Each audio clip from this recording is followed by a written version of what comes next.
ಮೊದಲಿಗೆ ಮೈಸೂರಿನ ಮರೂರು ಗ್ರಾಮದಲ್ಲಿ ಒಂದು ಘಟನೆ ನಡೆದಿದೆ. ತಾಯಿ ಹಾಗೂ ಸ್ವಂತ ತಂಗಿಯನ್ನೇ ಇಲ್ಲೊಬ್ಬ ಯುವಕ ಕ್ಷುಲ್ಲಕ ಕಾರಣಕ್ಕೆ ಕೆರೆಗೆ ತಳ್ಳಿದ್ದಾನೆ. ಈ ಘಟನೆ ನಡೆದಿರೋದು ಮೈಸೂರಿನ ಮರೂರು ಗ್ರಾಮದಲ್ಲಿ. ಸದ್ಯ ಈ ಕೃತ್ಯವೆಸಗಿದ ಆರೋಪಿ ನಿತಿನ್ನನ್ನ ಪೊಲೀಸರು ವಶಕ್ಕೆ ಪಡೆದುಕೊಂಡು ತನಿಖೆಯನ್ನ ಮುಂದುವರೆಸಿದ್ದಾರೆ. 40 ವರ್ಷದ ತಾಯಿ ಅನಿತಾ ಹಾಗೂ ತಂಗಿ 19 ವರ್ಷದ ಧನುಶ್ರೀ ಮೃತ ದುರ್ದೈವಿಗಳು ಅನ್ನೋದು ಗೊತ್ತಾಗ್ತಾ ಇದೆ. ತಂಗಿ ಧನುಶ್ರೀ ಯುವಕನನ್ನ ಪ್ರೀತಿಸ್ತಾ ಇದ್ಲು. ಇದೇ ವಿಚಾರವಾಗಿ ಧನುಶ್ರೀಯನ್ನ ಆರೋಪಿ ನಿತಿನ್ ಕೆರೆಗೆ ತಳ್ಳಿದ್ದಾನೆ. ಇದೇ ಸಂದರ್ಭದಲ್ಲಿ ಕೆರೆಗೆ ತಳ್ಳುವಂತಹ ಒಂದು ಪ್ರಯತ್ನವನ್ನು ಮಾಡುವಂತಹ ಸಂದರ್ಭದಲ್ಲಿ ಮಗಳನ್ನ ರಕ್ಷಿಸೋದಕ್ಕೆ ಅವರ ತಾಯಿ ಕೂಡ ಬಂದರು. ಆ ತಾಯಿಯನ್ನು ಕೂಡ ಈ ಆರೋಪಿ ನಿತಿನ್ ಕೆರೆಗೆ ತಳ್ಳಿದ್ದಾನೆ. ಯುವಕನೊಬ್ಬರನ್ನ ಧನುಶ್ರೀ ಪ್ರೀತಿಸ್ತಾ ಇದ್ಲು. ಈ ವಿಚಾರದಲ್ಲಿ ಅಣ್ಣ ತಂಗಿ ಇಬ್ಬರ ನಡುವೆ ವೈಮನಸ್ಸು ಬೆಳೆದಿತ್ತು. ಮಾತಿಗೆ ಮಾತು ಬೆಳೆದು ಜಗಳ ಉಂಟಾಗಿತ್ತು. ತಾಯಿ ಹಾಗೂ ತಂಗಿಯನ್ನ ನಿತಿನ್ ಬೈಕ್ನಲ್ಲಿ ಕರ್ಕೊಂಡು ಹೋಗಿ ಕೆರೆ ಬಳಿ ಬೈಕ್ ನಿಲ್ಲಿಸಿ ಮೊದಲು ತಂಗಿಯನ್ನ ಕೆರೆಗೆ ತಳ್ತಾರೆ.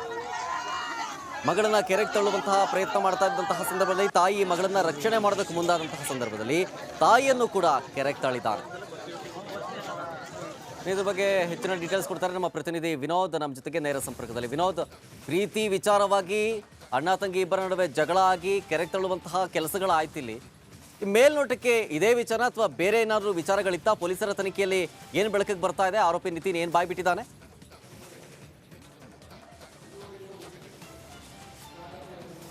ಶರತ್, ಬಹಳ ಪ್ರಮುಖವಾಗಿ ಈ ಒಂದು ಘಟನೆ ನಡೆದಿರುವಂಥದ್ದು ಮೈಸೂರು ಜಿಲ್ಲೆ ಹುಣಸೂರು ತಾಲೂಕಿನ ಮರೂರು ಗ್ರಾಮದಲ್ಲಿ. ಮರೂರು ಗ್ರಾಮದ ಏನು ನಿತಿನ್ ಇದ್ದಾರೆ, ಅವರ ತಾಯಿ ಮತ್ತು ತಂಗಿಯನ್ನು ಕೆರೆಗೆ ತಳ್ಳಿ ಕೊಲೆ ಮಾಡಿರುವಂತಹ ಘಟನೆ ನಡೆದಿರುವಂಥದ್ದು. ಈ ಒಂದು ಕೊಲೆಗೆ ಪ್ರಮುಖ ಕಾರಣ ಅಂತಂದರೆ ನಿತಿನ್ನ ತಂಗಿ ಏನು ಅನ್ಯ ಕೋಮಿನ ಯುವಕರ ಜೊತೆ ಕಳೆದ ಹಲವು ತಿಂಗಳಿಂದಲೂ ಕೂಡ ಲವ್ವನ್ನು ಮಾಡ್ತಾಯಿದ್ರು. ಈ ಒಂದು ವಿಚಾರವಾಗಿ ತಂಗಿ ಮತ್ತು ನಿತಿನ್ ನಡುವೆ ಸಾಕಷ್ಟು ಜಗಳಗಳು ಸಹ ನಡೀತಾ ಇದ್ದು.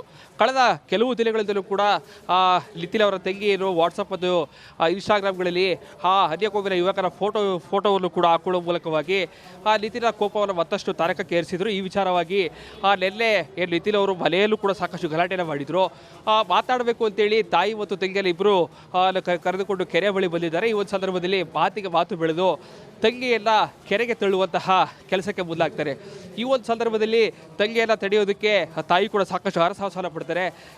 ಇಷ್ಟಾದರೂ ಕೂಡ ಇಬ್ಬರಲ್ಲೂ ಕೂಡ ಒಟ್ಟಿಗೆ ಕೆರೆಗೆ ತಳ್ಳಿ ಆತ ಅಲ್ಲಿಂದ ಎಸ್ಕೇಪ್ ಆಗಿರ್ತಾನೆ. ತದನಂತರದಲ್ಲಿ ಮಧ್ಯರಾತ್ರಿ ಈತಲೇ ಹೋಗಿ ಪೊಲೀಸ್ ಠಾಣೆಗೆ ಶರಣಾಗಿ ನಾನು ಏನೋ ಅನ್ಯಕೋಮಿನ ಯುವಕರ ಜೊತೆ ನನ್ನ ತಂಗಿ ಪ್ರೀತಿಯೆಲ್ಲ ಮಾಡ್ತೀನಿ, ಸೊ ಹೀಗಾಗಿ ತಾಯಿ ಮತ್ತು ತಂಗಿ ಇಬ್ಬರಲ್ಲೂ ಕೂಡ ನಾನು ಕೆರೆಗೆ ತಳ್ಳಿದ್ದೇನೆ ಅಂತ ಹೇಳ್ತಾರೆ.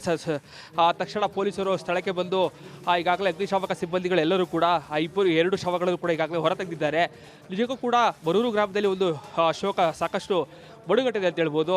ಕೇವಲ ಪ್ರೀತಿ ವಿಚಾರವಾಗಿ ಅಂದರೆ ಅನ್ಯ ಕೋಮಿನ ಯುವಕರನ್ನು ಪ್ರೀತಿಸಿದ ಎಂಬ ಇದೇ ವಿಚಾರವನ್ನು ಇಟ್ಕೊಂಡು ನಿತಿನ್ ಈ ರೀತಿಯಾದಂತಹ ತೆತ್ತ ತಾಯಿಯನ್ನು ಕೊಲೆ ಮಾಡ್ತಾನೆ ಅಂತಂದರೆ ಆತನ ಕೋಪ ಎಷ್ಟರ ಮಟ್ಟಿಗಿತ್ತು. ಜೊತೆಗೆ ಈ ಒಂದು ಜಾತಿಗಳ ಮಧ್ಯೆ ಈ ರೀತಿಯಾದಂತಹ ಸಂಘರ್ಷಗಳು ಮುಂದುವರೆದ್ರೆ ಮುಂದೆ ಎಲ್ಲಿ ಹೋಗು ನಿಲ್ಲುತ್ತೆ ಅನ್ನೋದೀಗ ಸಾಕಷ್ಟು ಬೇಸರ ಉಂಟು ಮಾಡ್ತಾ ಇರುವಂಥದ್ದು. ಈಗಾಗಲೇ ಪೊಲೀಸರ ವಶದಲ್ಲಿರುವಂತಹ ನಿತಿನ್ ತಾನೇ ತಾಯಿ ಮತ್ತು ತಂಗಿಯಲ್ಲಿ ಇಬ್ಬರನ್ನು ಕೆರೆಗೆ ತಳ್ಳಿರುವ ಬಗ್ಗೆ ಪೊಲೀಸರಿಗೆ ಮಾಹಿತಿಯನ್ನು ಒಪ್ಪಿಸಿದ್ದಾರೆ. ಜೊತೆಗೆ ಈಗಾಗಲೇ ಪೊಲೀಸರ ವಶದಲ್ಲೂ ಕೂಡ ನಿಂತಿದ್ದಾರೆ.